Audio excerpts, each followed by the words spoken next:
So in college, I made this ramen, which is called in Cantonese Tootsie. I probably said that wrong.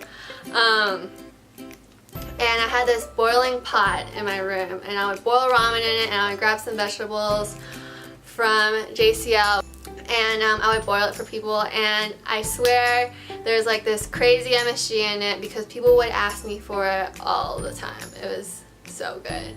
And so to this day, even when I graduated from college and, you know, working, I still occasionally indulge in ramen. And I put these vegetables and eggs and sometimes dumplings in just to make it seem slightly more nutritious and healthy. Anyway, I hope you enjoy how quick and easy this ramen is to make as I do. This ramen literally takes me less than 10 minutes to make. Everything's pre-washed, or I assume it's pre-washed, and I just dump it into one pot, and hope you enjoy. It's a little intense. There's egg, broccoli, dumplings, corn, peas, and this ramen. So this is my favorite cooking utensil in the world. Now you're probably asking yourself why. It's because you don't have to break out a strainer, it's called a colander, and put it in the sink and drain everything. You can literally just take this, usually a plastic one that I can't find because I lost it. You can scoop noodles out, dumplings out, drains all the water out. These little hooks make it easy to grab it, put it directly in your bowl. One less dish to clean. No colander. So this is the broccoli I get from Costco. It's 3 pounds and I think it's $6 now. And it's pre-cut. I think it's pre-washed. I treat it like it's pre-washed. Organic, yeah. And I use this for all my vegetables for the week almost. So I'll put a paper towel in to keep the moisture from getting into the broccoli, and I'll just grab a handful and boil it or bake it with whatever I eat. So the first thing I want to put into the bottom of the bowl is ramen. And I never cook it for that long because overcooked ramen just tastes bad. Like, doesn't taste good. So I'll usually just keep moving it around for 2 to 3 minutes until it's al dente, which is just a fancy way of saying almost finished cooking, but not quite.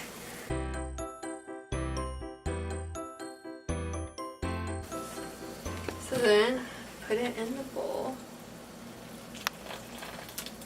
And so by using this handy utensil, I won't have to re-boil the water. So these are dumplings I got from Trader Joe's. I don't care if you judge me for buying dumplings from Trader Joe's because it is such a good deal. It's like $3 for 21. And that's how much it costs at the Asian store. Oh, sorry. And these are pork gyoza pot stickers. I mean, like, I don't even know why. I don't even think the name makes sense. Aren't gyoza and pot stickers like the same thing?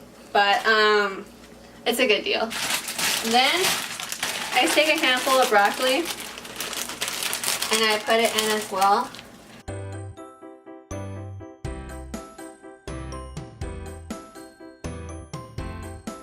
What you're looking for is for these dumplings to float.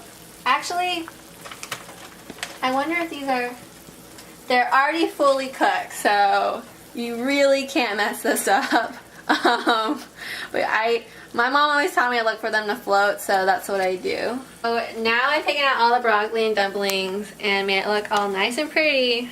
And I'm going to pour out most of the water, like about that much. And all I'm going to do is add some peas. Totally up to you if you want to do that. Some corn. Actually, adding peas and corn is pretty normal in Hong Kong, like boiled pasta stuff. Wait for it to boil. So you put as much powder as you like. Usually, I would put in all of it, but I'm probably just going to put in half. I don't know if you. And while you're doing that, put in the sesame oil. And this is the cool part. Dropping an egg. credits to Matthew Lau, who's the first person I ever saw drop a raw egg into boiling water. So you kind of want to stir it around into a circular motion so it doesn't stick to the bottom.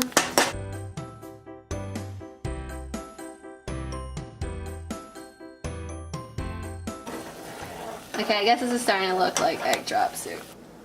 Adult supervision required.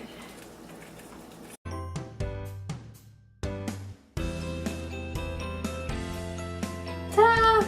Only one pot.